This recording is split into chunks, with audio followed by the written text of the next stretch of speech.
हाँ बस अब एक आशना करवा दो, धारणा एक प्रमाण आशना करवा दो। मेरा भी करवा दीजिए। दोष व्यवहार चरित्र अधिकार। कल हमने जो जाना था कि लास्ट में कि चल मलिन और अगाढ़ ये सम्यक्त के दोष है, सम्यक्त के दोष है। तो ये दोष जब तक रहते हैं तब तक वो दृढ़ता नहीं आती। सम्यक दर्शन के अंदर जितना वो पुष्ट हो जाना चाहिए, इसका मतलब कहीं ना कहीं ये दोष होते, सभी के नहीं। अब जिसके वो दोष हैं चल मलिन का और अगाढ़, तो ये हमने जाना था। इसके बाद आता है व्यवहार चरित्र अधिकार। इस अधिकार में अहिंसा, सत्य, अचौर्य, ब्रह्मचर्य, अपरिग्रह, इन 5 महाव्रतों का क्रिया समिति, भाषा समिति, ऐषणा समिति, आदान निक्षेप और प्रतिष्ठापन का, इन 5 समितियों का मनोगुप्ती, वचन गुप्ती और काय गुप्ती, इन 3 गुप्तियों का तथा अरिहंत, सिद्ध, आचार्य, उपाध्याय और साधु, इन 5 परमेष्ठियों का स्वरूप बतलाया गया। ये व्यवहार चरित्र में इसका वर्णन है।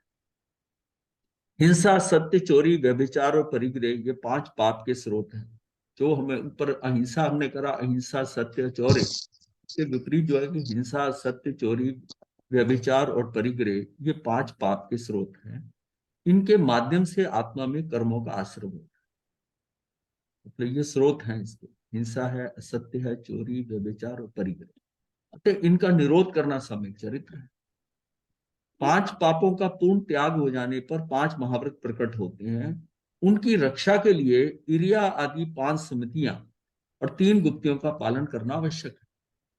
तो ये मिलाकर क्या 5 ये हुए और 8 ये हुए। जैसे हम प्रवचन माताएं क्या देते हैं, इन 8 का मिला के 13 का, इन 13 का ही जो है, तो क्या है कि आवश्यक 5 समितियों और 3 गुप्तियों का पालन करना आवश्यक है। महाव्रतों की रक्षा के लिए प्रवचन आगमी 8 को माता की उपमा दी गई है। 8 प्रवचन माताएं कहते हैं, इसीलिए इन्हें अष्ट प्रवचन माता कहा गया है। व्यवहार ने से ये 13 प्रकार का चरित्र कहलाता है। ये व्यवहार से है। अगर 5 महाव्रत पाल रहे हो और साथ में 5 समिति और 3 गुप्ती का पालन कर रहे हो, तो ये जो है ये व्यवहार चरित्र का वर्णन है। ये जो है व्यवहार में से यह इस तरह चरित्र कहलाता है। इस अधिकार में इसी व्यवहार चरित्र का वर्णन है। इससे आगे निश्चय ने के चरित्र को बताया जाए।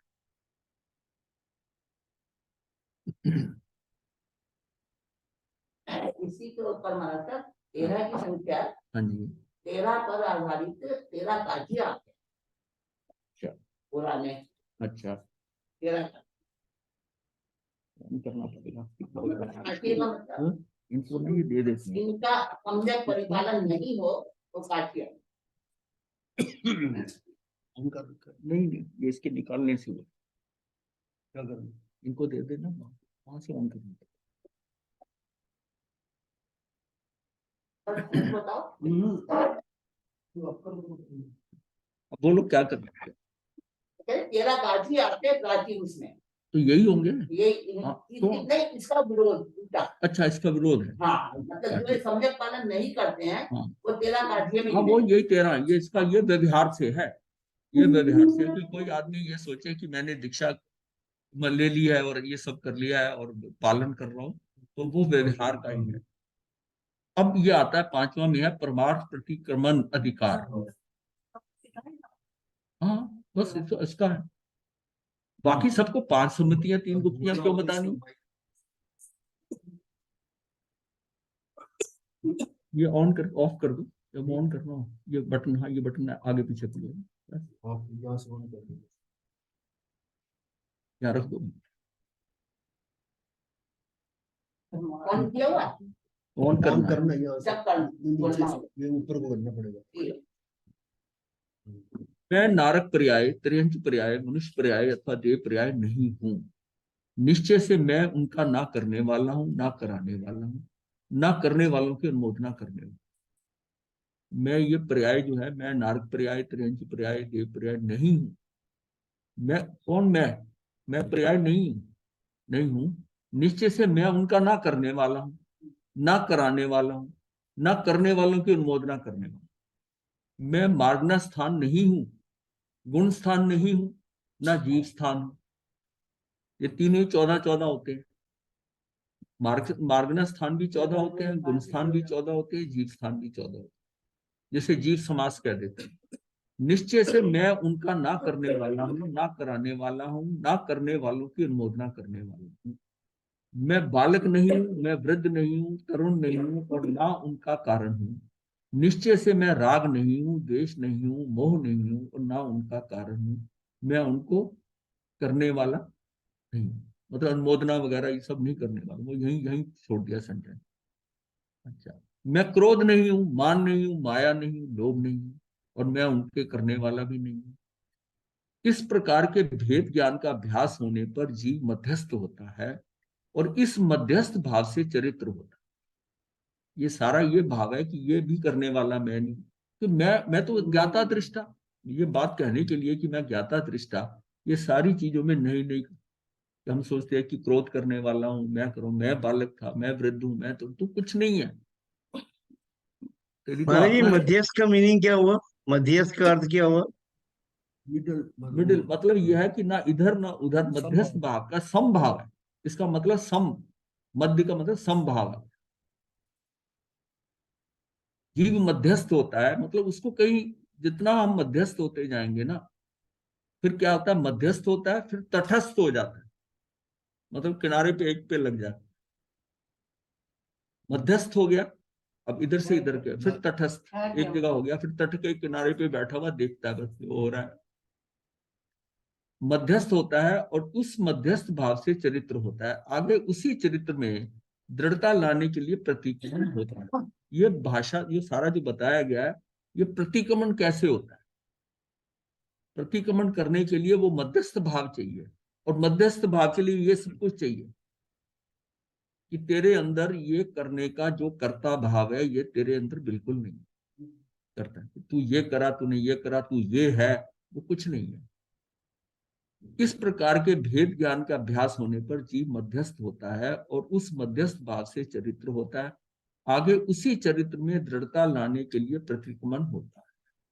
उसमें इसके मध्यस्थ भाव आ गया, फिर इसी में ही हम जो करेंगे आगे, उससे उसमें दृढ़ता लाएंगे, और वो जो दृढ़ता लाएगा वो प्रतिक्रमण होगा, जिससे हम करेंगे इस क्रिया से।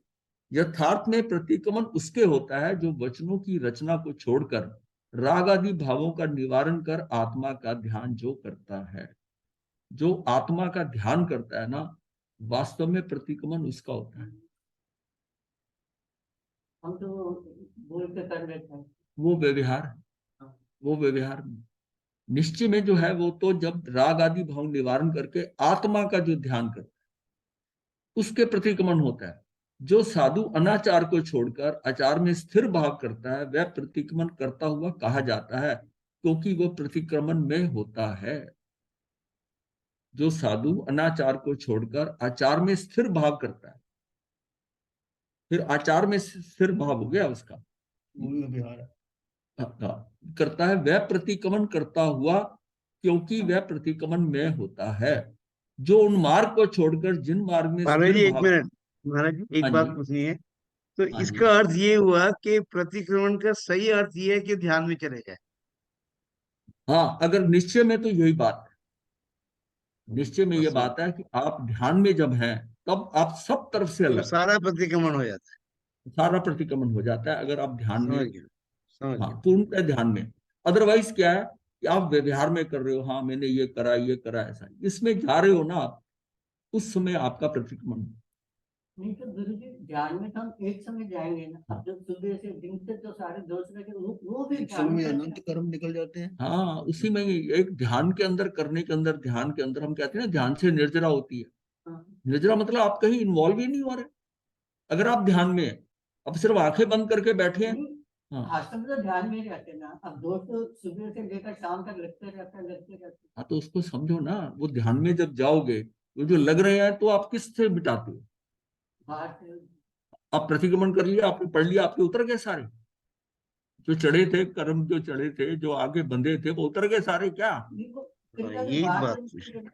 अगले दिन फिर आलोचना वही करते हो, अगले दिन वही करते हो। आलोचना कर ली तो आलोचना जिसकी करनी है, उसके बाद फिर नहीं करना। आलोचना करने के बाद वो नहीं होना चाहिए, वो क्रिया है, वो क्रिया है, वो व्यवहार में चल रहा है सिर्फ, इसलिए तो यही है। असली यही है। सही है, मतलब समझ गया। ध्यान की इंपॉर्टेंस को समझो कि उसका ध्यान है क्या है। ध्यान सिर्फ आंख बंद करने से नहीं होता। आंख आंख बंद करने से नहीं होता, ध्यान में गहराई से जाना होता है। इसमें आपकी क्या आप बाहर से भी छूट गए, मैं कह रहा हूं आपको कोई ज्ञान नहीं, कुछ नहीं जानते, धर्म को नहीं जानते, आप ध्यान करना जानते हैं, ये प्रतिक्रमण हो गया। वह आपका काम हो रहा है भाई, आपको हो रहा है, वहां तक आप पहुंच जाएंगे। वो करते करते सम्यक दर्शन हो गया, फिर आपको ज्ञान अपने आप आएगा। ज्ञान तो आपके अंदर है। जो हम ये ज्ञान कर रहे हैं ना, ये आरोपित कर रहे हैं, ये बाहर का है, उधार का ज्ञान है ये। लेकिन जब तक ध्यान भी तो वही है, जब तक इन चीजों से छूटेंगे नहीं, बाहरी चीजों से। नहीं नहीं, ये गलत है। कुछ नहीं जानता, कुछ नहीं जानता, ध्यान में है, अपने में ध्यान कर रहा है, उसका कषाय भी कम हो गया, कुछ नहीं जानता हुआ जो स्थिति है, उसका प्रतिक्रमण भी हो रहा है, उसका यही इसी मान्यता से निकलना है। ये जो हम कर रहे हैं ना, ये ऊपर डाल रहे हैं, और अगर सम्यक दर्शन नहीं हुआ तो ये सारा क्या है, ये वैसी जैसे तप हो रहा है, वैसी ज्ञान हो रहा है, वैसी हो रहा है। अगर स्वाध्याय कर रहे हैं तो स्वाध्याय कर रहे हैं, वो भी एक किस्म से आप ध्यान के अगर स्वाध्याय सही ढंग से कर रहे हैं और आपको छू रहा है वो ज्ञान, तो आपका लिंक बन रहा है, तब तो आपका सही है। और आप किताब पढ़े जा रहे हो, ये पढ़े हो, मैं तो धर्म की किताब पढ़ ली, इससे क्या होगा? मेरा कहने का अर्थ ये है कि जब हम ध्यान में अपने से जुड़ेंगे, आत्मतत्व से जुड़ेंगे, हाँ तभी तो सम्यक दर्शन होगा। हाँ, तभी जुड़ेंगे, तब वहां जाएंगे ना, उस तभी सम्यक दर्शन होगा। हाँ ठीक और है, सम्यक दर्शन होने पर बाकी क्यों की जरूरत नहीं, जरूरत नहीं है, है ना। ठीक है। तो मेरा कहने का अर्थ ये है कि जब सब बिल्कुल हटेगा, वो हटने वाली स्थिति 100% पर आएगी ना। नहीं नहीं, यही गलती है। आप अगर आप ये माने कि उस बड़ी साफ बात है कि अल्प ज्ञान, कुछ नहीं, बेसिक वो ध्यान कर रहा है, और एक आदमी पढ़ रहा है, किताबें पढ़ रहा है, धर्म में वो क्रियाएं कर रहा है, और एक आदमी सिर्फ ध्यान कर रहा है, कौन सा उत्कृष्ट मानोगे? ध्यान वाला। ध्यान ध्यान वाला, वो ध्यान क्योंकि वाला, जब वो कर्तव्य भाव ही नहीं है महाराज जी, और आप अपने हाँ, आप को मानते ही नहीं है भाव कर्म नहीं कर है, रहे हैं, तो फिर किस वो बात का प्रतिक्रमण? उसका प्रतिक्रमण भी हो रहा है, उसकी निर्जरा भी हो रही है, उसका संवर भी हो रहा है, उसका आश्रम भी नहीं हो रहा, क्योंकि वो अपने अंदर है ना, वो अपने बाहर अंदर है, अपने अंदर है तभी तो। हाँ, अंदर में नवीन कर्म बंध नहीं रहा, पुराने का उदय नहीं पता चल रहा, तो इससे ज्यादा और कौन सी होगी? ध्यान में जब अक्रिय हो तभी तो कोई स्थिति आएगी ना। वो तो मैं पहले ही कह रहा हूँ, ध्यान को ध्यान समझो ना, आंखें बंद करना नहीं है ध्यान। ये शुरुआत में ये बात कही है कि आप ध्यान किसको कहते हो? ध्यान ये कहते हो कि आप अंदर हो, वास्तविकता में अंदर हो। इस क्रिया को हमने ध्यान मान लिया है, वो क्रिया से अर्थ नहीं है। ध्यान हमने माना नहीं है, ध्यान वो है, हमने ध्यान किया ही नहीं है, उसको ध्यान मत कहिए, ये उसको ध्यान मत कहिए, क्योंकि जितना ये बाहर का ज्ञान है ना, ये ध्यान में रुकावट भी डालता है। ये सारा परिग्रह शब्दों का इकट्ठे कर लिए ढेर, ये दिमाग के अंदर बाहर पड़ता है, जितना सहज में होता है। क्लियर है, बहुत क्लियर है। वो समझिए ध्यान है क्या, ध्यान है क्या।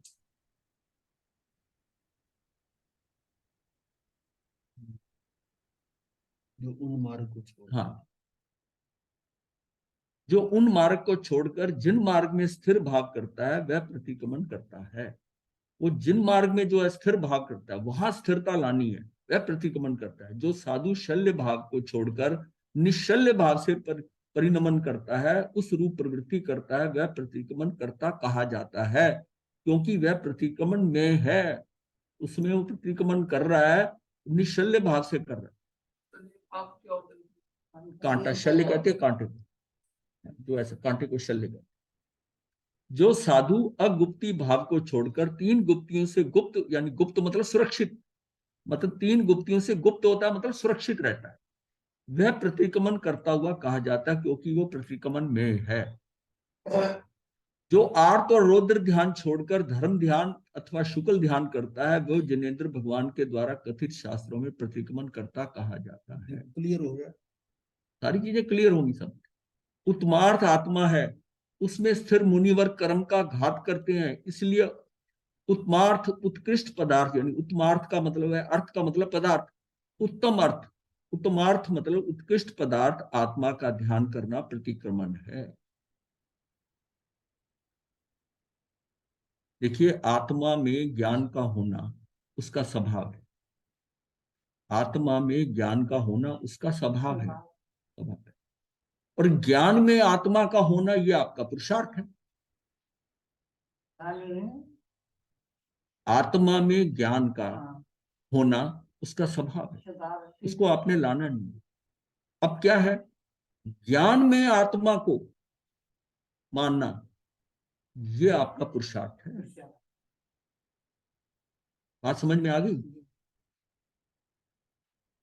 ध्यान में विलीन साधु सब दोषों का परित्याग करता है, इसलिए निश्चय से ध्यान ही सब अतिचारों समस्त दोषों का प्रतिक्रमण है। ध्यान में विलीन साधु सब दोषों का परित्याग करता है, इसलिए निश्चय से ध्यान ही सब अतिचारों समस्त दोषों का प्रतिक्रमण है। ये 93 गाथा बड़ी क्लियर लाइन में लिखी है उन्होंने। जो प्रतिक्रमण का वर्णन शास्त्र में से जानकर उसकी भावना करता है, उस समय उसके प्रतिक्रमण होता है। ऐसे परमार्थ प्रतिक्रमण के होने पर ही चरित्र निर्दोष होता है।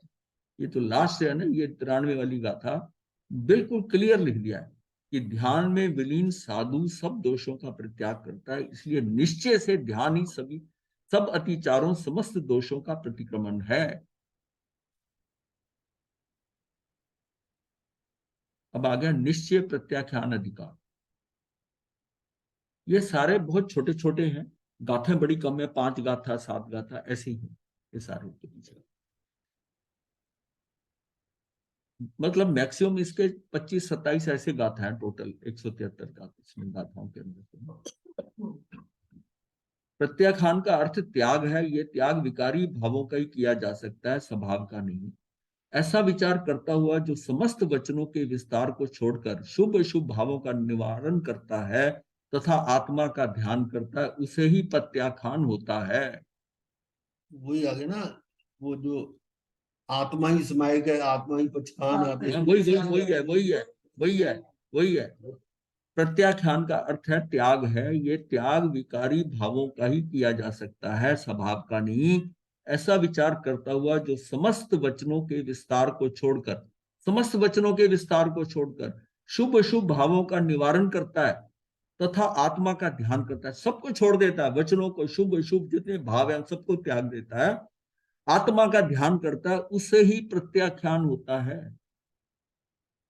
शुभ अशुभ भाव इस जीव के आत्म ध्यान में बाधक हैं, अतः प्रत्याख्यान करने वाले को सबसे पहले शुभ अशुभ भावों को समझकर उन्हें दूर करने का प्रयास करना चाहिए। अब समझ लो, ये जो पचखान हम करते हैं वो क्या है? निश्चय प्रत्याख्यान की सिद्धि के लिए आचार्य ने इस प्रकार की भावनाओं का होना आवश्यक बतलाया है। ये नीचे बतलाएंगे उन्होंने। मैं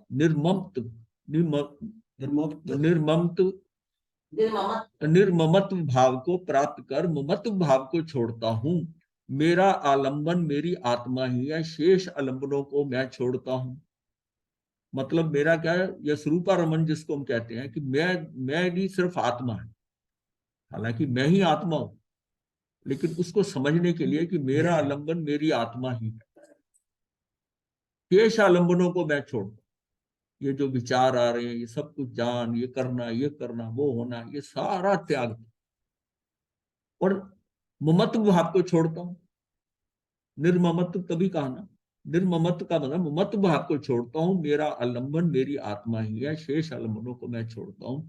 मेरे ज्ञान में आत्मा है, मेरे दर्शन में आत्मा है, मेरे चरित्र में आत्मा है, मेरे प्रत्याख्यान में आत्मा है, मेरे संवर तथा योग शुद्ध उपयोग में आत्मा है। ज्ञान दर्शन स्वभाव वाला एक आत्मा ही मेरा है, हालांकि मैं ही आत्मा हूं। अब ये जिस भाषा में बताया जा रहा है ना, तो वह ज्ञान दर्शन स्वभाव वाला एक आत्मा ही मेरा है, पर पदार्थों के संयोग से होने वाले शेष सब भाव मुझसे भाई हैं, मेरे स्वभावभूत नहीं है। ईगो में सासो अप्पा वो मेरे भाव नहीं है। सब जीवों में मेरे साम्य भाव हैं, किसी के साथ मेरा वैर भाव नहीं है, मैं सब आशाओं को छोड़कर निश्चय से समाधि को प्राप्त हूं। अब ये जैसे गाथा एवो में, ईगो में सासो अप्पा ये सारी गाथाएं सबने याद की हुई हैं, पर उस गाथा का अर्थ क्या ये अब समझ आएगा। इसलिए ये जो नियम सार, ये जितना प्रवचन सार ये है ना, बड़ा लगते ये भी वैसे ही हैं, लेकिन समझ मुश्किल, लेकिन ये बहुत गहराई से है, सीधा तथ्य तक पहुंचाते हैं, नीचे तक धरातल में ले जाते हैं। उसको जो ये सारी गाथाएं याद की हुई हैं, उनका अर्थ क्या है, जो हम क्रियाएं करते हैं उसका असल वास्तव में क्या चीज है, रिजल्ट वास्तव में क्या है। सब जीवों में मेरे साम्य भाव है, किसी के साथ मेरा वैर भाव नहीं, मैं सब आशाओं को छोड़कर निश्चय से समाधि को प्राप्त होता हूँ। सारी जितनी आशाएं इच्छाएं, मतलब आशाओं में सब ले लिया, मैं सब आशाओं को छोड़कर निश्चय से समाधि में तब आएगा जब उसको आशाएं, तृष्णाएं, कामनाएं ये सब खत्म होंगी, उसकी अपेक्षाएं खत्म होंगी। मतलब हम जब ध्यान में बैठते हैं हमारी कोई अपेक्षा नहीं होनी चाहिए, लेकिन होता है मेरा आज ये हो जाए, ऐसा ध्यान बड़ा अच्छा लगेगा, ये होगा, कल बहुत अच्छा लगेगा। अपेक्षाएं होती हैं, उन इच्छाओं अपेक्षाओं से कुछ है, क्योंकि हर दिन एक नवीन ध्यान हो रहा है। उस ध्यान में मैंने बताया ना कि सहयोगी करने वाले जो आपके ब्रेन के न्यूरॉन्स है, हर बार डिफरेंट है, हर ध्यान डिफरेंट होगा, हर ध्यान डिफरेंट होगा, हर ध्यान, क्योंकि वो जो जितने सेल आज मेरी ड्यूटी के ऊपर है ब्रेन के अंदर, वो उसका कॉम्बिनेशन हर बार अलग होता है। अब मैं सोचूं मेरा कल ध्यान बहुत अच्छा लगा था, आज भी वैसा लग जाएगा। आज करने वाले और है, स्टाफ बदल गया, अब एक स्टाफ था वो काम करता है, जैसे एक टीम होती है कि वो टीम ऐसा खेलती है, और वही टीम क्या वो बदल जाती है, उसमें 2 आदमी बदल दो उल्टा हो जाएगा। इसी तरह ही जो जितने न्यूरॉन सेल्स हैं, तो हमारा क्या कार्य कैसे करें कि हम रोज रेगुलरली ध्यान करें। हम ध्यान लगातार करते करते वो जो ड्यूटी पे सेल आएंगे, न्यूरॉन ब्रेन के सेल, वो सारे एजुकेटेड हो, सबने कभी ना कभी ध्यान किया हो, तो वो समझ जाती है ध्यान कर रहे हैं। अब उसमें ऐसे कभी आ गए जिन्होंने कभी ध्यान नहीं किया, वो 30,000, मतलब ये इतना करोड़ जैसे हो, उसमें 3,000 करोड़ अगर ड्यूटी में, कितने पता नहीं ड्यूटी पे आज हैं, उस संख्या में मत जाओ। मतलब आज का कॉम्बिनेशन एक अलग है, आज की आपकी जैसी मनोस्थिति है, जैसा आपकी पर्याय, जैसे एक एक समय की पर्याय आ रही है, उसी में भी परिवर्तन हो रहा है। अब अभी भाव आया नहीं था, अभी आपको भाव आ गया, भाव कहाँ उठा, वही उठा ना, तो पहले क्यों नहीं उठा, पहले क्यों नहीं उठा, उसी समय आया, उसी समय होता है। ये जो अगुरु लघुत्व का हो रहा है, ये सारा खेल यही हो रहा है आपके भावों में।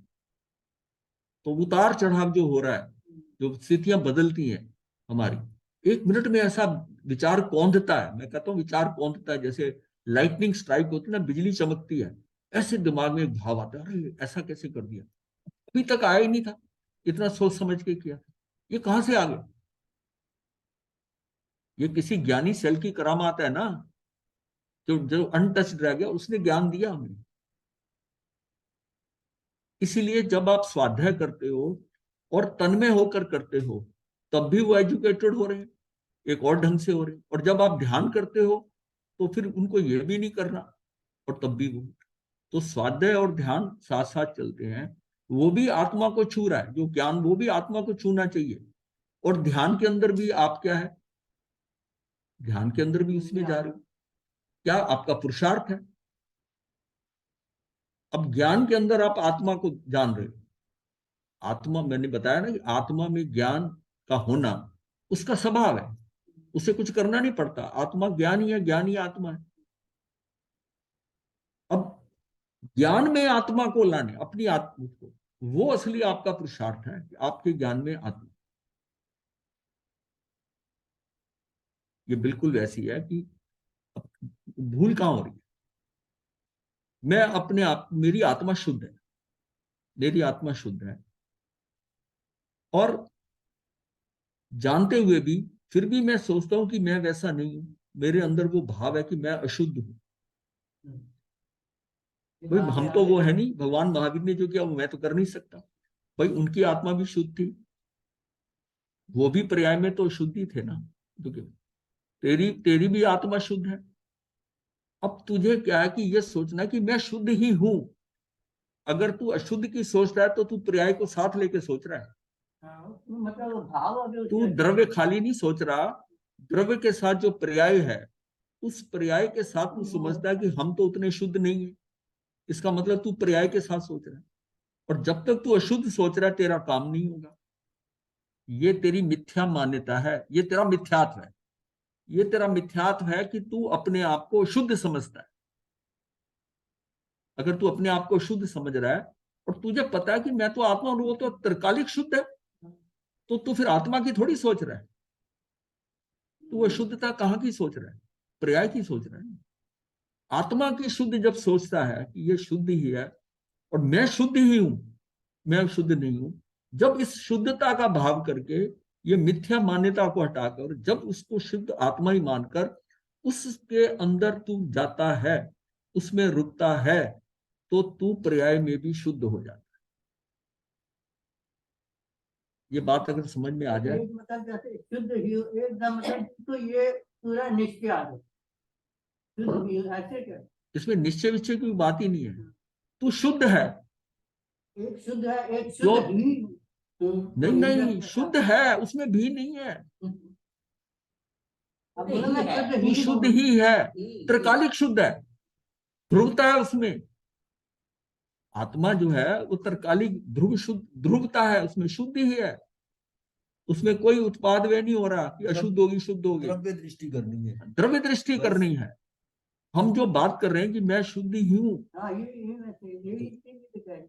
भाई ज्ञान संज्ञा का करने का अंत है। इसी तो हो ही ना मैं ये संज्ञा करने का अंत है। नहीं हूं, तो फिर क्यों सोचते हो कि मेरे से नहीं होता, हम नहीं कर पाएंगे? फिर दृष्टि पर्याय पे आ गई। दृष्टि पर्याय पे आ गई ना। अब आप अपने को कंबाइंड समझ रहे हो।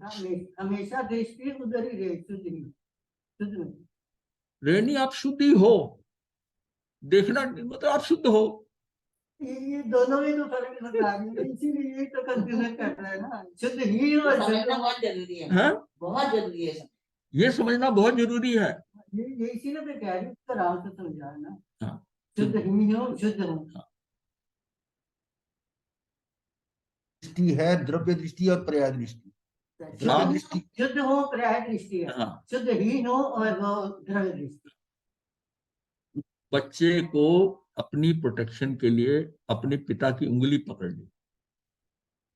अब क्या है कि उंगली बच्चे ने पकड़ी है, वो पूरा आपकी ग्रिप में आ गया, आप उसके साथ जुड़ गए हैं। आप जुड़ गए हैं उसके साथ, उंगली पकड़ना है, वो डोर तोड़नी है। ज्ञान से आत्मा की वो डोर जुड़ जाए, उंगली पकड़ ली, पूरी पूरी तरह ग्रिप में आ गए। अब उसको पकड़ने की कोशिश करो ना।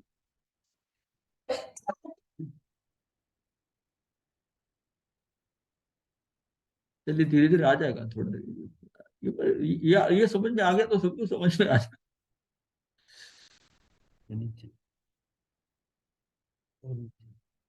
ज्ञान दर्शन स्वभाव वाला एक आत्मा ही मेरा, पर पदार्थों के संयोग से होने वाले शेष स्वभाव मुझसे भाई हैं, मेरे स्वभावभूत नहीं है। वो सब मैं नहीं, वो मेरे स्वभाव के नहीं है, जो जिसको आप समझ रहे हो। सब जीवों में मेरे साम्य भाव हैं, ये मध्यस्थ भाव, साम्य भाव। किसी के साथ मेरा वैर भाव नहीं है। मैं सब आशाओं को छोड़कर निश्चय से समाधि को प्राप्त होता हूं। फिर अगली गाथा है, जो कषाय रहित है, इंद्रियों का दमन करने वाला है, शूरवीर है, उद्यमवंत है और संसार के भय से भीत है। मतलब संसार के भय से भीत है, मतलब संसार के भय से भयभीत है, वो उसे डर लगता है संसार से, उसी के सुख स्वरूप प्रत्याख्यान होता है। प्रत्याख्यान की भावना है सारी। हाँ ज्ञान में जाने के लिए ये ऐसा हाँ। सोच। इस प्रकार जो निरंतर जीव और कर्म के भेद का अभ्यास करता है, वह संयत साधु नियम से प्रत्याख्यान धारण करने को समर्थ है। आगे ना वो समर्थ है। ये जो बातें ऊपर लिखी है, मतलब ये इसको समझना, हमने करना क्या है। ये सारी जो भूमिका हम बना रहे हैं ना, ये अपने आप को जानने का, पर करना अल्टीमेटली क्या है कि तुझे बस ज्ञान में आत्मा का होना समझना। मैं सर ये दोबारा करवा दीजिए। अधिक्रमणाधिकार। महाराज जी, इसका मतलब ये हुआ कि कोई भी जीव का किसी और जीव से किसी भी प्रकार का कोई रिलेशन नहीं है। अत्यंताभाव बताया था ना, एक द्रव्य दूसरे द्रव्य का कुछ नहीं कर सकता। छयों द्रव्य तो अलग बात है, एक द्रव्य दूसरे द्रव्य का मतलब वो एक पुद्गल दूसरे दूसरे पुद्गल का नहीं कर सकता, एक द्रव्य दूसरे द्रव्य का नहीं कर सकता। अब आप इतने स्वतंत्र हो, कहीं स्वतंत्रता नहीं। मतलब आप ये सोचो कितना बड़ा, आप कहते मैं किसी का कुछ नहीं कर सकता, पर ये भी तो बात है ना, कोई आपका नहीं कर सकता, तो आप कितने फ्री हो गए। ये दोबारा करा देते हैं। जी मतलब निश्चय प्रत्याख्यान अधिकार में प्रत्याख्यान का अर्थ है त्याग। प्रत्याख्यान करते हो, क्या त्याग करते हो? आज इसका प्रत्याख्यान करा दिया। ये त्याग विकारी भावों का ही किया जा सकता है, स्वभाव का नहीं। जो आपके विकार है उसी का ही करोगे ना।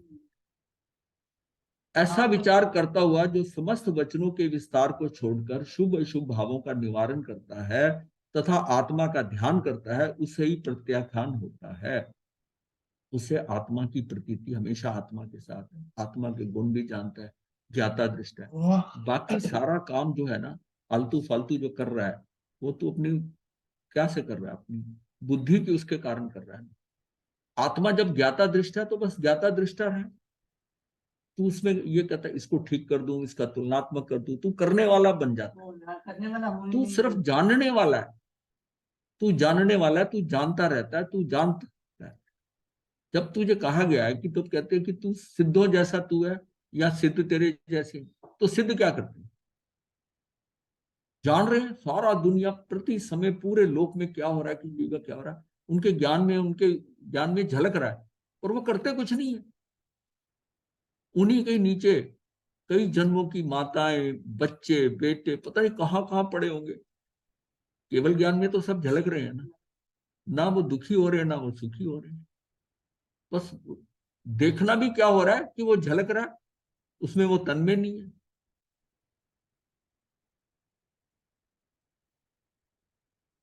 शुभ अशुभ भाव इस जीव के आत्म ध्यान में बाधक है, अतः प्रत्याख्यान करने वाले को सबसे पहले शुभ अशुभ, अब अशुभ भाव आते हैं उसको तो आप दुखी हो जाते हो। अगर शुभ भाव आ रहे हैं और तब भी नहीं, तब दुखी नहीं होते आप।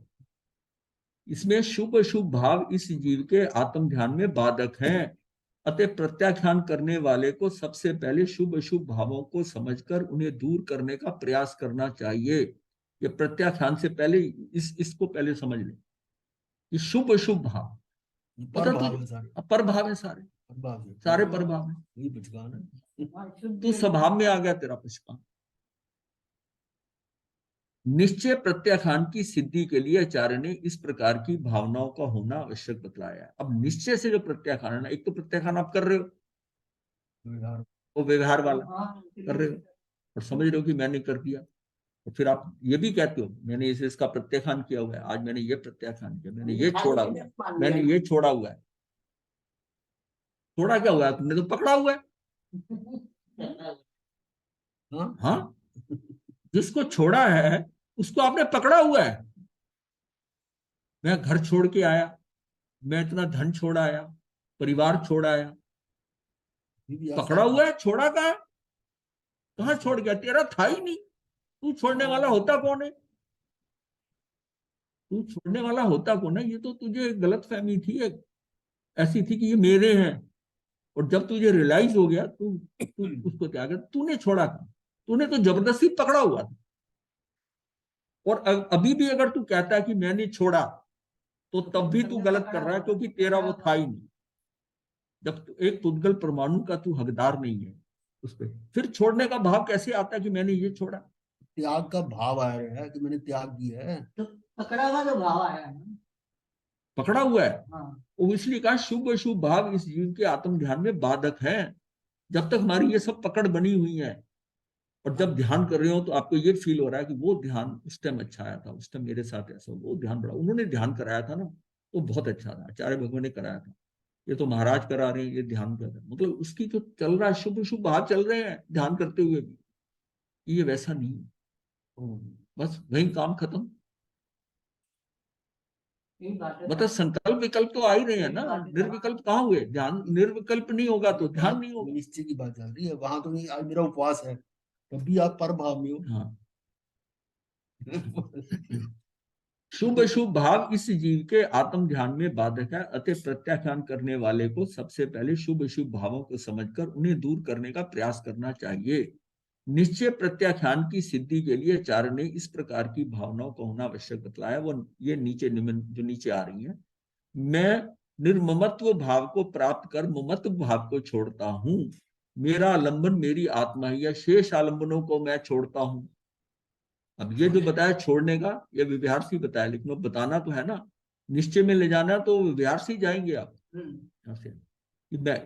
तो निर्ममत्व भाव को प्राप्त कर ममत्व भाव को छोड़ता हूँ, ये ममत्व भाव को भी छोड़ता हूँ, मेरा आलंबन मेरी आत्मा ही है, शेष आलंबनों को मैं छोड़ता हूँ। शॉर्ट में कहें तो जो अनधिकार चेष्टा हमने की हुई है आज तक, हाँ ठीक है। उससे मुक्त होना ही पड़ेगा। हाँ जब हाँ उससे मुक्त होना ही पड़ता है। मतलब आपने ये मेरा है, ये इसका है, जो एक परमाणु का तो हो नहीं सकता, अधिकार में तेरे नहीं आ सकता, फिर तू क्यों कहता मैंने ये छोड़ा? तेरा था ही नहीं। मेरी आत्मा ही शेष आलम्बनों को मैं छोड़ता हूं, मेरे ज्ञान में आत्मा है, मेरे ज्ञान में आत्मा है, मेरे दर्शन में आत्मा है, मेरे चरित्र में आत्मा है, मेरे प्रत्यक्षान में आत्मा है, मेरे संवर्त तथा योग शुद्धोपयोग में आत्मा है। अब ये सारे वही है ना, ज्ञानी आत्मा है, दर्शन आत्मा है, मेरे चरित्र में, तो आत्मा ही है ना। एक्चुअल में क्या है, इसके अंदर दो पॉइंट जैसे है ना, साधना और साध्य, ये सारे जुड़े हुए हैं। जब साधना चल रही है तो साध्य साध्य के साथ ही लिंक है। अगर आपकी डोरी वहां तक नहीं जुड़ी है तो वहां आप नहीं पहुंचोगे। दोनों साथ चलेंगे, साथ उनके साथ वो उंगली पकड़, मतलब चल रहे हैं, चल रहा है, सीख रहा है, वो पकड़ रहा हुआ है, आत्मा को पकड़ के रखना पड़ेगा। अगर आप अपने आप को बालक समझ जाएं और जो पिता है वो अगर आत्मा है तो उसको पकड़ के रखता है ना बच्चा, देखो पकड़ कर, वो आ गया तो अपने कंट्रोल में आ गया। ये पकड़ जो डोर बनानी पड़ेगी, इसलिए जो प्रतीति शब्द है ना, कि आत्मा से प्रतीति बनी रहे, मतलब ये समझ में आ जाए कि ये अशुद्धता कुछ नहीं है, मैं तो शुद्ध ही हूं, ये शुद्ध तो सारा ऊपर का माल है, मैं तो शुद्ध हूं। अब अशुद्ध नहीं अपने आप को समझना, ये अशुद्ध मैं अपने आप समझता हूं, मेरे से ये गलती हुई है, ये भूल हुई है। तू करने वाला नहीं है, तू कर्म का करता नहीं है, तू राग द्वेष का करता नहीं है, तो फिर तू कैसे अशुद्ध हुआ?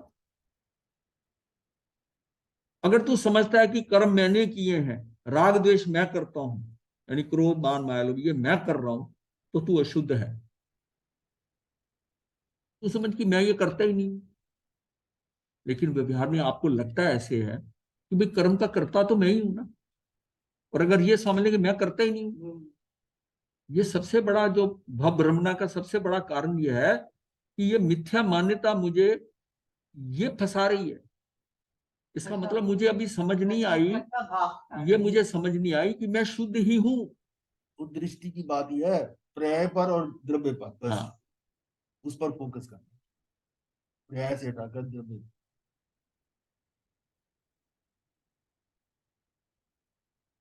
ज्ञान दर्शन स्वभाव वाला एक आत्मा ही मेरा है, पर पदार्थों के संयोग से होने वाले शेष सब भाव मुझसे बाह्य हैं, मेरे स्वभाव भूत नहीं है। सब जीवों में मेरे साम्य भाव है, किसी के साथ मेरा वैर भाव नहीं है। मैं सब आशाओं को छोड़कर निश्चय से समाधि को प्राप्त हूं। जैसे ज्ञानाचार्य के पास में एक पादरी आया, तो उसने ये बात कही कि देखिए हमारे क्राइस्ट ने क्या कहा कि शत्रु को भी मित्र समझो। कितनी बड़ी बात करी है, शत्रु ने मित्र समझने कहा, हाँ बहुत बड़ी बात की ज्ञानाचार्य ने कहा, ये तो बहुत बड़ी बात की है कि शत्रु को भी मित्र समझो। लेकिन महावीर ने कुछ और कहा, बोला क्या कहा है? कहता कोई शत्रु, किसी को शत्रु ही नहीं समझ, कोई शत्रु है ही नहीं है। तू ही अपना शत्रु है। हाँ, कोई शत्रु है ही नहीं है, तो उसको मित्र समझना मतलब शत्रु ही नहीं कोई समझना। वो चुपचाप वहां से खिसक गया। उसको मतलब एक अंदर से चोट कर दी ना कि तुम क्या कह रहे हो, और महावीर कहाँ पहुंचे हुए हैं। बाकी सारे और धर्मों के अंदर जहां से वो अंत में पहुंचाते हैं, महावीर वहां से शुरू होते हैं। ये महाराज जी, यहाँ अष्टांग समाधि का अर्थ क्या समझा जाए? बस यही ये सबसे ये जो ऊपर आपका है। जो साम्य भाव है, समाधि में क्या है कि ये साम्य भाव में आ गए ना, हम आपका इसको शुभ बोलेंगे। शुभ हो रहा है ना, किसी तरह आपको मतलब आप बिल्कुल समाधि किसको कहते हैं, कुछ कुछ फिर अपने तो में। शरीर भी नहीं होना चाहिए ना महाराज जी फिर। नहीं, आप समझो ना, नहीं है शरीर तो आपके ऊपर ओढ़ा अच्छा, हुआ है आपने, ये समझ आपका गया है ही मैं। नहीं। आप, मैं तो उसको हटा के कह रहा हूं कि आप शुद्ध हो, और उसको समझ शरीर गया, को अपना मानते हो। जैसे ही शरीर को अपना माना, आप अशुद्ध हो। पर्याय में आ गए समझ गया। आप पर्याय में, और भाव आप में अशुद्ध हो। स्वभाव में जाना है हाँ।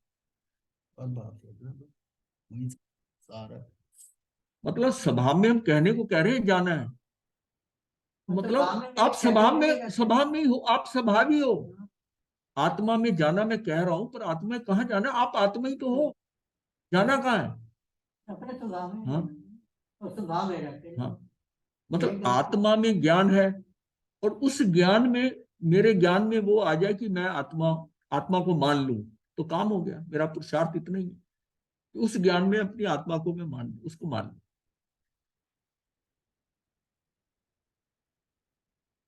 सब जीवों में मेरे साम्य भाव है, किसी के साथ मेरा वैर भाव नहीं है। मैं सब आशाओं को छोड़कर निश्चय से समाधि को प्राप्त होता हूँ। ये सब आशाएं, तृष्णाएं, जितनी भी विकल्प है, संकल्प विकल्प है, इन सबको छोड़कर निश्चय से समाधि को प्राप्त होता हूँ। जो कषाय रहित है, इंद्रियों का दमन करने वाला है, शूरवीर है, उद्यमवंत है, संसार के भय से भीत है, उसी के सुख स्वरूप प्रत्याख्यान होता है। इस प्रकार जो निरंतर जीव और कर्म के भेद का अभ्यास करता है, वह संयत साधु नियम से प्रत्याख्यान धारण करने को समर्थ है।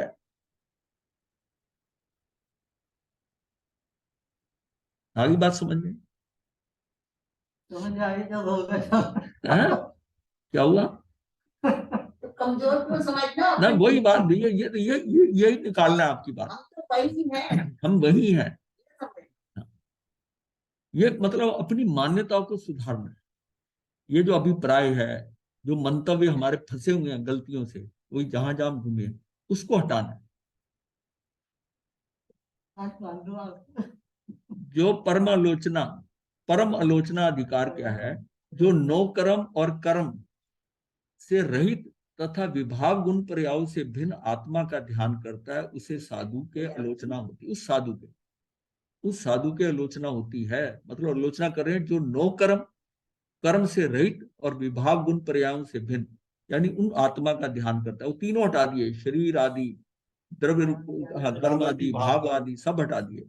ये विभाग गुण पर्यायों से भिन्न आत्मा का ध्यान करता है, उस साधु की आलोचना होती है। आगम में आलोचना जो है, वो चार उसके भेद बताए गए। कैसे बताए हैं? आगम में आलोचना है, अलुंछन है, अविकृतिकरण है, और भाव शुद्धि है। के भेद से आलोचना के चार अंग कहे गए हैं। आगम में ये चार अंग आते हैं, आलोचना का, अलुंछन का, अविकृतिकरण का और भाव शुद्धि। इसके अभी आगे डिटेल में बता दी। इन अंगों के पृथक पृथक लक्षण इस प्रकार है। आलोचना क्या है? चैतन्य में शुभ विकल्पों का क्या काम? परमार्थ स्वरूप से चैतन्य में विशुद्धि अर्थात शुद्ध विकल्प होते हैं, इसलिए वही परमार्थ आलोचन है। परमार्थ आलोचना, इस चैतन्य में शुभ विकल्पों का क्या काम? शुभ विकल्प क्यों आ रहे, जो शुभ आ रहे? परमार्थ स्वरूप चैतन्य में ही विशुद्धि अर्थात शुद्ध विकल्प होती है, इसलिए वही परमार्थ आलोचन है। उसी के अंदर चला जाए, वहां तो सब कुछ विशुद्धि है, वहां तो सब शुद्ध है। आलोचना का स्वरूप क्या है? जो जीव अपने परिणाम को समभाव में स्थापित कर अपनी आत्मा को देखता है, आत्मा वीतराग स्वभाव का चिंतन करता है, वह आलोचन है, यानी आलोचना करने वाला है, वह आलोचन है। ऐसा जिनेन्द्र का उपदेश जानो। जो जीव अपने परिणाम को समभाव में स्थापित कर अपनी आत्मा को देखता है, आत्मा वीतराग स्वभाव का चिंतन करता है, वह आलोचन है। ऐसा जिनेन्द्र भगवान ने बताया, ये उसका स्वरूप है आलोचना का। अब इसके चार जो है ना, वो दोष जो है वो भेद करके बता दिए। अलुंछन का स्वरूप क्या है? कि कर्म रूप वृक्ष का मूल छेद करने में समर्थ स्वाधीन संभाव रूप जो अपना परिणाम है वह अलुंछन है, अर्थात विकारी भाव को उखाड़ फेंकना। अलुंछन का अर्थ क्या होता है कि उसको विकारी भाव को उखाड़ फेंकना, जड़ से उखाड़ लेना, जड़ से उखाड़ लेना, ये अलुंछन का स्वरूप है। फिर आता है अविकृतिकरण का स्वरूप, जो मध्यस्थ भावना में कर्म से भिन्न तथा निर्मल गुणों के निवास स्वरूप आत्मा की, निर्मल गुणों के निवास स्वरूप आत्मा, आत्मा के सारे गुण निर्मल गुणों की निवास स्थान स्वरूप जो है आत्मा की भावना करता है, उसकी वह भावना अविकृतिकरण है, ऐसा जानना चाहिए। यह भी आपका ध्यान हो गया। जो मध्यस्थ भावना में कर्म से भिन्न तथा निर्मल गुणों के निवास स्वरूप आत्मा की भावना करता है, कर्मों से भिन्न हो गया, ना कर्म जो उदय में आ रहे हैं, ना कर्म जो नवीन बांध रहा है, उन दोनों से भिन्न हो गया, और निर्मल गुणों के निवास स्वरूप आत्मा, जो आत्मा के निर्मल गुण है उसमें भावना करता है, उसकी वह भावना अविकृतिकरण है, ऐसा जानना चाहिए। उसकी विकृतियां खत्म हो रही हैं, इसके कारण अविकृतिकरण हो रहा है। निर्मल गुण वही हो गए, केवल ज्ञान, केवल हाँ, दर्शन। सारे निर्मल गुण है। ज्ञान दृष्टि। बाकी आत्मा के जितने भी गुण है वो उसके गुण तो सारे निर्मल ही हैं। वो पर्यायों में जो परिवर्तन आता है वो अलग बात है कि पर्यायों के अंदर, लेकिन गुण तो निर्मल ही है। उनके निवास स्वरूप आत्मा की भावना करता है। निर्मल गुण जितने हैं वो ज्ञान ही है ना। जब ज्ञान का है कि अब निर्मल गुण है, अब जितनी आत्मा की शक्तियां गुण है उसमें हम कहते हैं ये ज्ञान के लिए, ये दर्शन के लिए, वो है तो वो आत्मा भी ना। वो जो कार्य करती है वो उसके गुण है, वो उसके गुण है, ऐसा जानना चाहिए। वह आराधना रूप भाव क्रिया अविकृति करना है। वो जो वह आराधना रूप भाव क्रिया है अंदर से, वो अविकृतिकरण है। और भाव शुद्धि क्या स्वरूप क्या है? भव्य जीवों के मद, मान, माया और लोभ से रहित जो भाव है वह भाव शुद्धि है, ऐसा लोक को देखने वाले सर्वज्ञ भगवान ने कहा है। इन सबसे हट जा, भाव भव्य जीवों के मद, ये सबसे रहित जो भाव है, जो भव्य जीव है उनके ये सारे जो लगा वह उसकी भाव शुद्धि है। उपरोक्त चारों भावों से रहित शुद्ध भाव ही भाव शुद्धि है। चारों भाव जो ऊपर के हैं उनसे जो रहित है वो शुद्ध भाव ही भाव शुद्धि है। अब देखिए ना अल्टीमेटली कहां है। अब ये भी आपको ध्यान में ले जा रहा है, ये भी ध्यान में ही ले जा रहा है। ये शुद्धि जो है ना ये भी ध्यान में ही है। शुद्ध निश्चय प्रायश्चित अधिकार जो है व्यवहार दृष्टि से प्रायश्चित के अनेक रूप सामने आते हैं, परंतु निश्चय से उसका एक रूप होना चाहिए। इसका दिग्दर्शन कुंदाचार्य ने इस अधिकार में किया है। वह कहते हैं व्रत, समिति, शील, संयम रूप परिणाम तथा इंद्रिय दमन का भाव ही वास्तविक प्रायश्चित है। ये प्रायश्चित निरंतर करते रहना चाहिए। आत्मिक गुणों के द्वारा विकारी भावों पर विजय प्राप्त करना सच्चा प्रायश्चित है। दोबारा बताऊं, व्यवहार दृष्टि से प्रायश्चित के अनेक रूप सामने आते हैं। प्रायश्चित के भेद है ना, वो सिर्फ जानने के लिए है, वो भेद जो है। हाँ, प्रायश्चित के अनेक रूप सामने आते हैं, परंतु निश्चय से उसका एक रूप होना चाहिए। उसका दिग्दर्शन कुंदाचार्य। निश्चय से तो एक रूप ही है। व्यवहार दृष्टि से प्रायश्चित के अनेक भेद हैं। ये जो है व्यवहार से प्रायश्चित करने के है ना। नहीं, उसमें क्या लिखा हुआ है? आप बोल रहे हो ना उसका एक रूप होना चाहिए। हाँ, उसका एक रूप होना चाहिए निश्चित रूप से। उसका क्या रूप होना चाहिए? एक रूप मतलब यह है कि जो 12 व्यवहार के अंदर भेद एक रूपता है। हाँ, एक रूपता है। उसका क्या रूप होना चाहिए, उसका दिग्दर्शन निश्चय से उसका क्या रूप होना चाहिए, उसका मतलब उसके अलग अलग भेद करने की जरूरत क्या है। इसका दिग्दर्शन कुंदाचार्य ने इस अधिकार में किया है। वे कहते हैं व्रत, समिति, शील, संयम रूप परिणाम तथा इंद्रिय दमन का भावी वास्तविक प्रायश्चित है। ये प्रायश्चित निरंतर करते रहना चाहिए। आत्मिक गुणों के द्वारा विकारी भावों पर विजय प्राप्त करना सच्चा प्रायश्चित है। आत्मिक गुणों के द्वारा विकारी भावों पर विजय प्राप्त करना, वो सच्चा प्रायश्चित है। इसलिए कहा है कि क्षमा से क्रोध को, मार्दव से मान को, आर्जव से माया को और संतोष से लोभ को, इस प्रकार शमन इन चारों कषायों को जीतता है। ये तो पता है अपने को कि इसमें क्षमा से क्रोध को, कषाय विकारी भाव है, उनके रहते हुए प्रायश्चित की कोई प्रतिष्ठा नहीं होती। इसलिए क्षमा आदि गुणों के द्वारा ये सारे जो है, क्षमा, मार्दव, आर्जव, संतोष जो है, ये क्षमा आदि गुणों के द्वारा कषाय रूपी विकारी भावों को जीतने का उपदेश दिया गया है।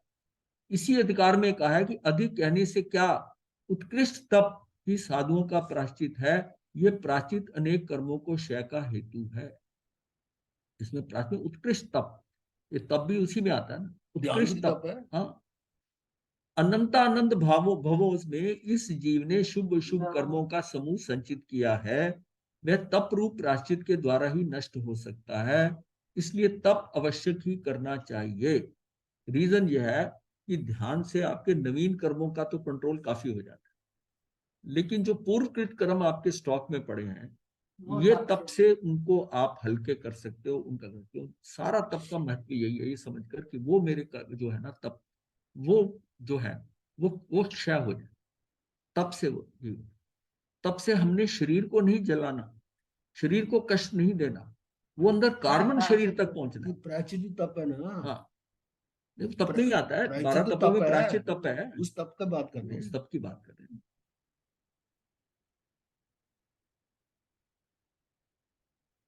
सातवां जो तप शुरू होता है, और आंतरिक में पहला, सबसे पहला प्रायश्चित आता है, सबसे पहला ये बात। उसकी इंपॉर्टेंस। अंदर प्रायश्चित कब होता है, प्रतिसलीनता हो गई, ऊपर से अब करते आए, प्रतिसलीनता के इंद्रियों का गोपन कर लिया, अब आप उसको प्रायश्चित कर रहे हो, अब प्रायश्चित कर रहे हो। और प्रायश्चित करने के साथ में विनय आपके फिर आए, विनय आएंगे।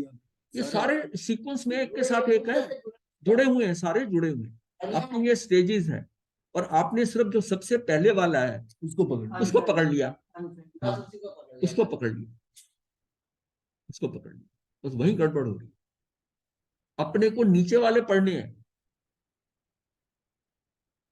10वां 11वां 12वां, 10वां स्वाध्याय, 11वां ध्यान, और फिर बाद में कायव सर्ग।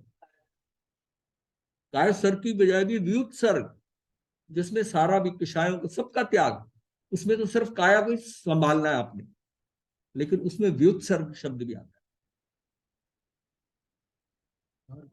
हाँ, इसलिए क्षमा आदि गुणों के द्वारा कषाय रूप विकारी भावों को जीतने का उपदेश दिया गया। इसी अधिकार में कहा है कि अधिक कहने से क्या, उत्कृष्ट तप ही साधुओं का प्रायश्चित है। यह प्रायश्चित अनेक कर्मों के क्षय का हेतु है। अनंतानंद भवों में इस जीव ने शुभ शुभ कर्मों का समूह संचित किया है, वह तप रूप प्रायश्चित के द्वारा ही नष्ट हो सकता है। इसलिए तप अवश्य ही करना चाहिए। ध्यान भी प्रायश्चित का सर्वोपरि रूप है, क्योंकि यह जीव आत्म स्वरूप के आलंबन से ही समस्त विकारी भावों का परिहार कर सकता है। मेरी आत्मा चाहिए।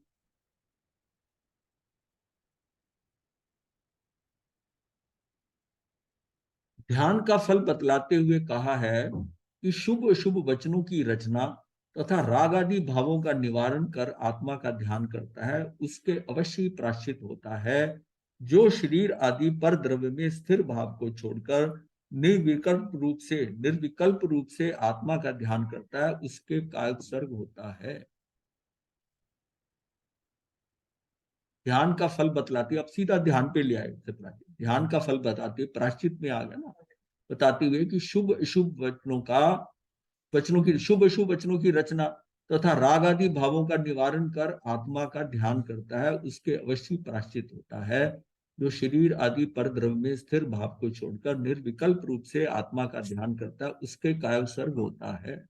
ये शब्दों से भी हटा दिया। हाँ, शुभ शुभ वचनों, ये जो हम सब कुछ कर रहे हैं ना, इसको भी, ये भी खत्म करना, ये भी खत्म, यहाँ से भी हटा दिया, यहाँ से हटा दिया, ये भी करने की जरूरत नहीं है।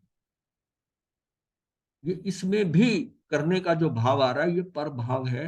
हाँ, तो कर्ता भाव आ गया ना। हाँ, पर भाव है, नहीं आया, कर्ता भाव नहीं आए चाहे भी, पर जा तो पर भाव में रहे, ध्यान में तो नहीं है ना, पर भाव है।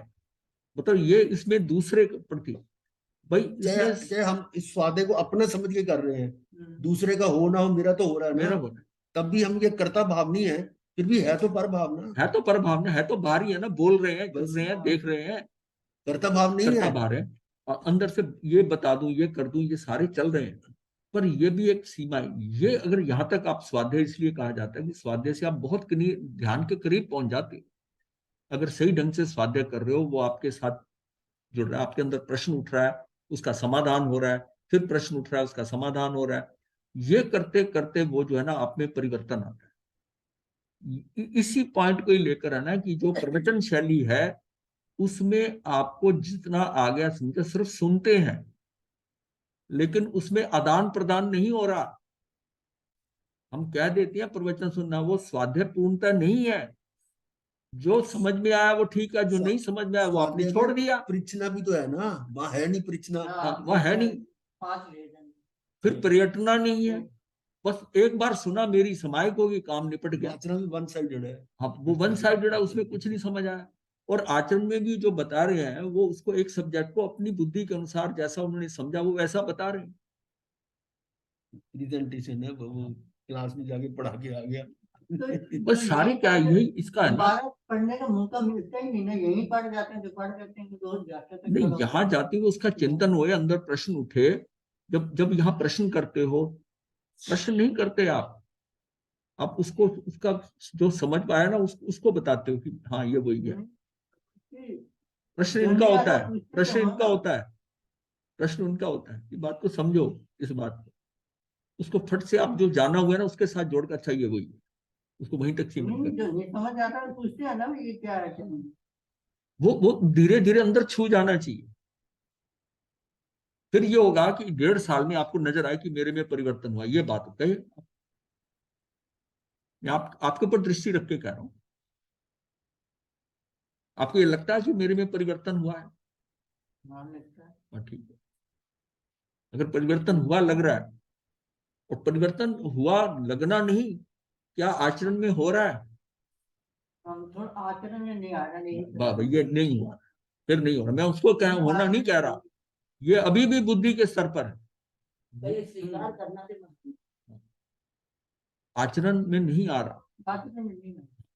क्योंकि आचरण में आ रहा हो तो आप नहीं कहें कि ये मेरे साथ ऐसा नहीं हो रहा, ऐसा नहीं हो रहा। आचरण में आना है, हर एक आदमी की अपनी स्थिति के अनुसार कम बढ़ती आना है, और उनकी स्थिति नजर आनी चाहिए। उनके प्रश्न पूछने से नजर आती है कि ये जो प्रश्न पूछ रहे हैं ये कहाँ पहुंच गए।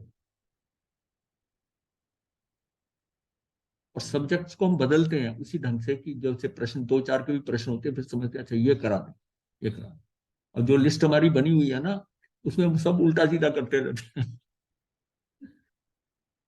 आपको ये चीजें ऐसा है, ये इस शैली से, ये हमारा एक एक्सपेरिमेंट हो रहा है, और हम ये देखना चाहते हैं कि इस एक्सपेरिमेंट में, इस 1.5 साल हो गया और हो सकता है 2-3 महीने हो, महीने, इसमें आप में परिवर्तन आया तो ये ठीक है।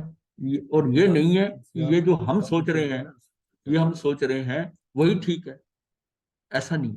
ये भी हो सकता है कि हम वहां नहीं पहुंचे, लेकिन ये मैं जरूर कह सकता हूं कि प्रवचन शैली से परिवर्तन नहीं आया, क्योंकि उसके अंदर प्रश्न उत्तर कर कर वो उसको सही, जो उसका ना सही, वो प्रश्न पूछता है तो उसका पता चलता है यहां तक पहुंच गया, पर ये पकड़ में नहीं आ रहा। जब उसको उत्तर मिलता है और उत्तर उसको समझ आ जाता है, उसको पूरी पकड़ होगी। वो अगर उसके अंदर जा रहा है, नहीं है ना, प्रश्न तो इस समझ की बात नहीं है, जो नहीं समझा वही तो प्रश्न उठा वही तो है। प्रश्न है, वही प्रश्न है। जो समझ में नहीं आया वही प्रश्न है। आपके अंदर प्रश्न उठना चाहिए।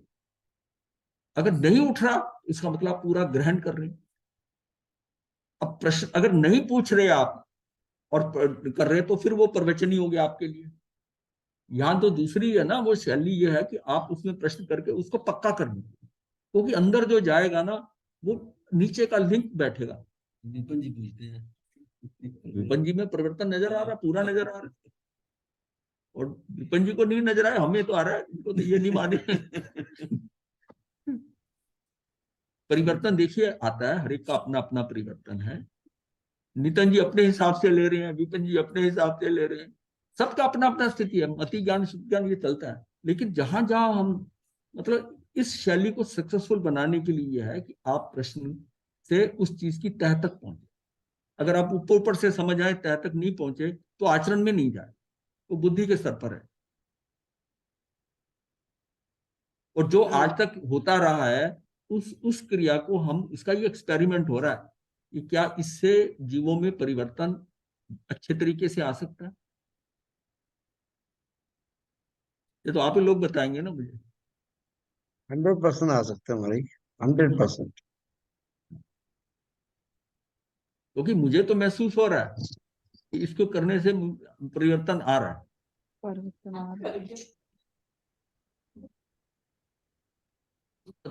हमारा रहा ये है। एक प्रश्न है मेरे को आपसे पूछना है। हाँ जी। आपने कहा एक 6 द्रव्य हैं जो एक दूसरे के ऊपर इंडिपेंडेंट है एक दूसरे से। मेरा हाँ जी। प्रश्न थोड़ा समझना हमारा ही। हाँ एक जी। तरफ आपने कहा कि 48 मिनट तक अगर जीव अपने अंदर चला जाए तो मोक्ष प्राप्त कर सकता है। हाँ जी।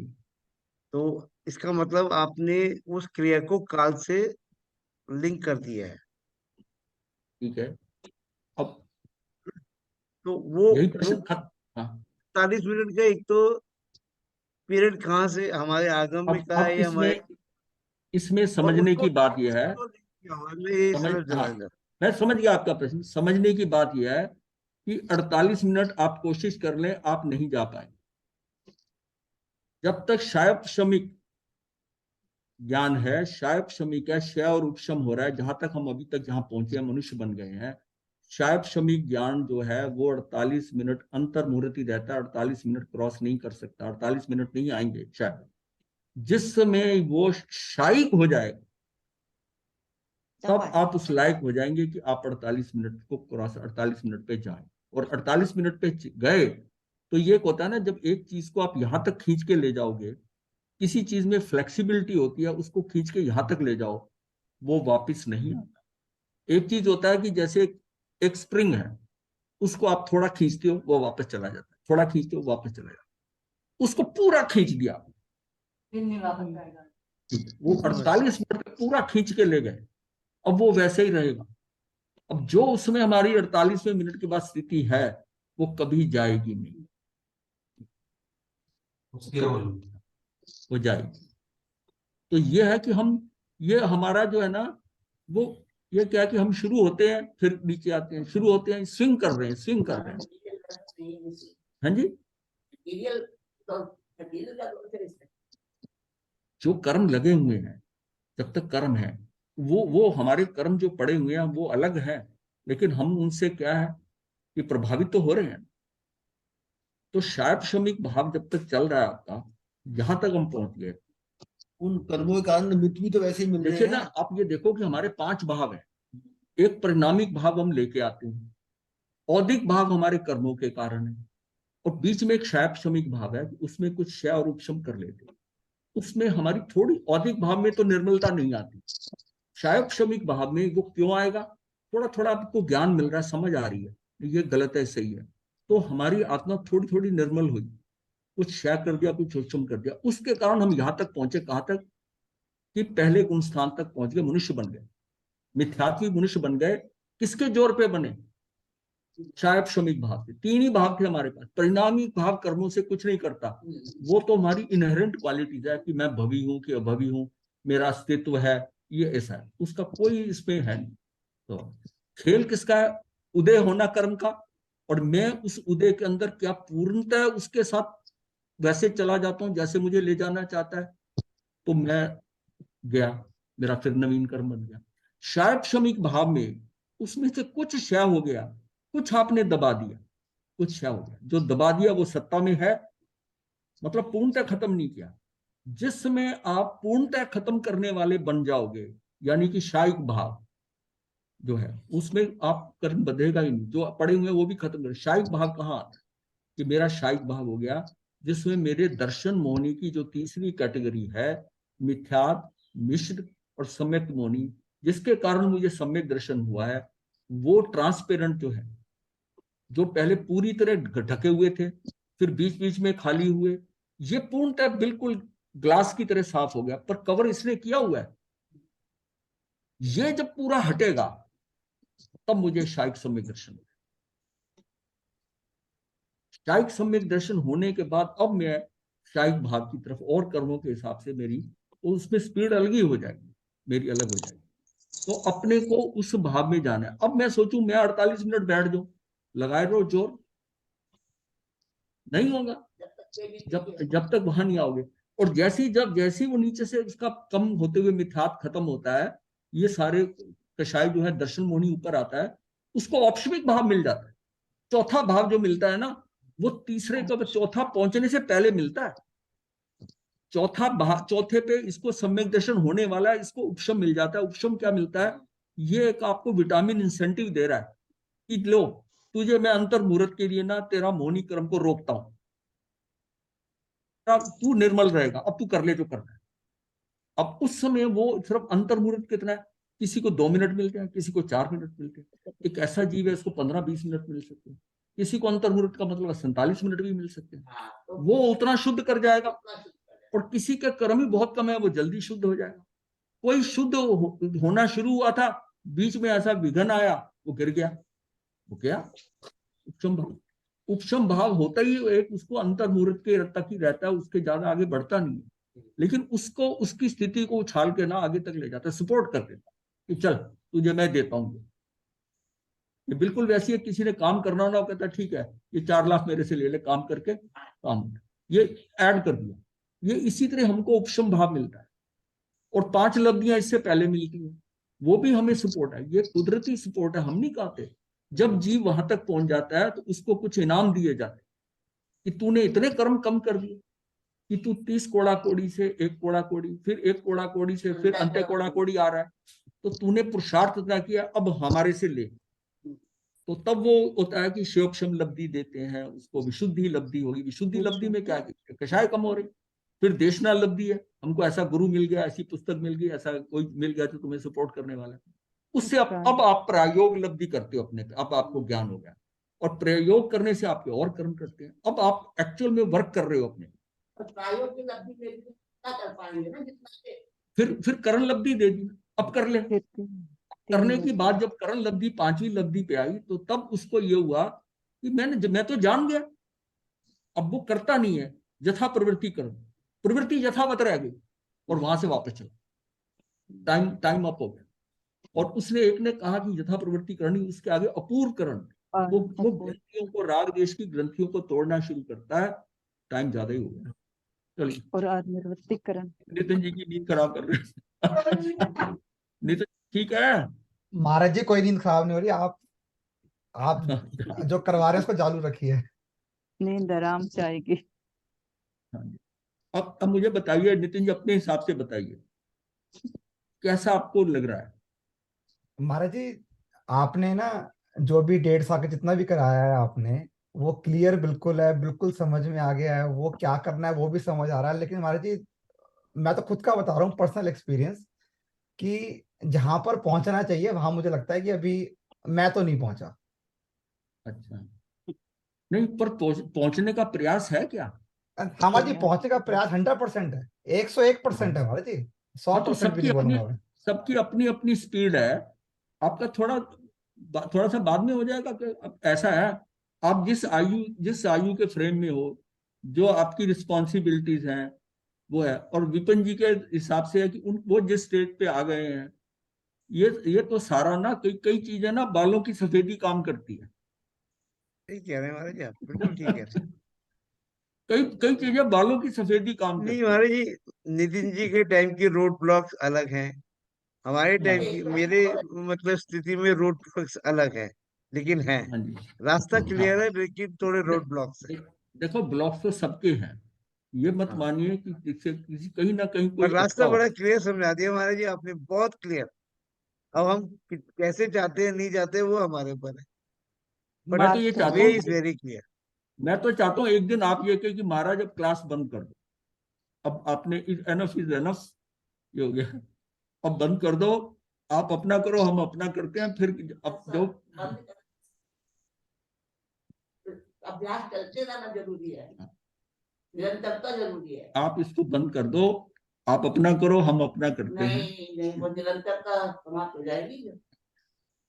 चलिए ठीक फिर है, वो जैसा आते हुए जब व्यास ना करा दीजिए। आप लोग ना नहीं करोगे ना, चलो ये भी बात रही कंडीशन। गुरुदेव मैं तो विकासना करा दीजिए। जरूरत है। महाराज जी नहीं, हकीकत दूसरे ये है दो। कि हाँ, हर टाइम हम सोचते हैं कि महाराज जी ने आप मतलब बहुत बता दिया। जब आप नया टॉपिक करते हैं उसमें इतना नवीनता और इतना इंटरलिंक्ड है कि मतलब और चलता जाता है। तो कोई अनएंडिंग है ना भाई, इसलिए रुक नहीं सकती ना आप हमसे उम्मीद करना, क्योंकि एवरी टाइम आपको नया टॉपिक पढ़ाते हैं उसमें एकदम डिफरेंट तरीका है।